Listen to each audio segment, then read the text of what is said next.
मुख्यालय की सड़क किसने बनाई? आपने बनाई? बताइए बताइए। फोर लेन किसने बनाई बताइए? माननीय सदस्य अध्यक्ष जी, मैं आप कृपया करके आपस में डिबेट नहीं करें। कृपया करके नेता प्रतिपक्ष पूर्व मुख्यमंत्री जी को ये बता दीजिए, ये 5 साल सत्ता में नहीं रहे, आगे 5 साल के लिए फिर विदा हो चुके हैं।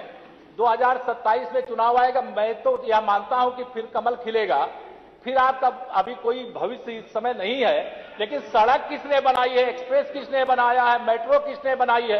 जैसे लगता है आपने सैफई की जमीन बेच करके ये सब बनवा दिया है। तुमने अपने पिताजी से पैसा लाते हो या बनाने के लिए? तुमने राशन बांटा है तो पिताजी ने? क्या बात है? कोई बात है क्या?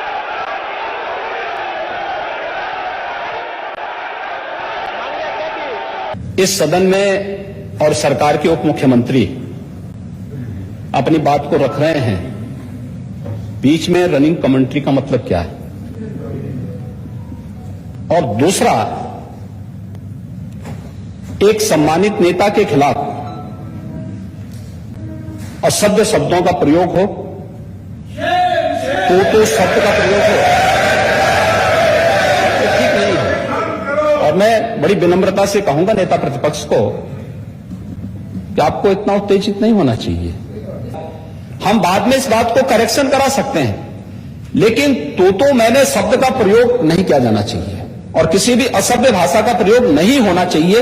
और मैं माननीय अध्यक्ष जी से अनुरोध करूंगा कि अगर इस प्रकार की शब्दावली प्रोसीडिंग का हिस्सा बनी है तो कृपया उसको हटवा दें, क्योंकि ये गलत परंपरा होगी और मैसेज का देश के अंदर खराब जाएगा।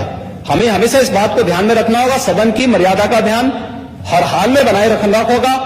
दूसरा, जब एक सदस्य बोल रहा हो तो सदस्य के बीच, और खासतौर पर उप मुख्यमंत्री बोल रहे हैं, तो बीच में रनिंग कमेंट्री करना, बीच में धमकी देना, ये चीजें ठीक नहीं है और मुझे लगता है सदन की मर्यादाएं इससे आहत होती हैं।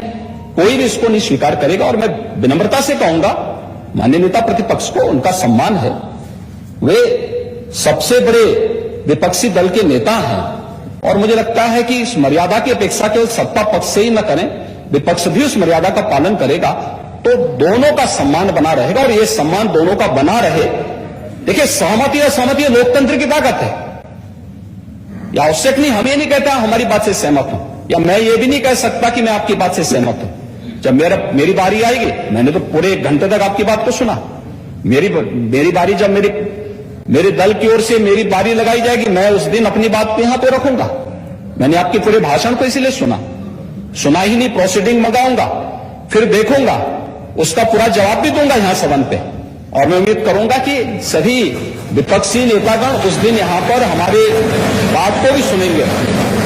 लेकिन एक सरकार के वरिष्ठतम नेता में से एक और उप मुख्यमंत्री जो लगातार दूसरी बार उप मुख्यमंत्री हो रहे हैं, उनके द्वारा अपनी बात को रखा जा रहा हो, मुझे लगता है शालीनता से हमें सुनना चाहिए। अगर हमें लगता है गलत हो रहा है, देखिए बहुत सारी चीजें अगर हम भी इस बात को कहते, बहुत सारी चीजें नेता प्रतिपक्ष भी ऐसी थी जो आपत्तिजनक हो सकती थी, हमने सुना। नहीं, हमें जो स्वीकार करना हो वो स्वीकार करेंगे और उसका जवाब देंगे भी, लेकिन बीच में इस तरीके की उत्तेजना दिखाना उचित नहीं है। देखिए, माहौल इससे खराब होता है और अनावश्यक रूप से बाहर मैसेज खराब जाता है।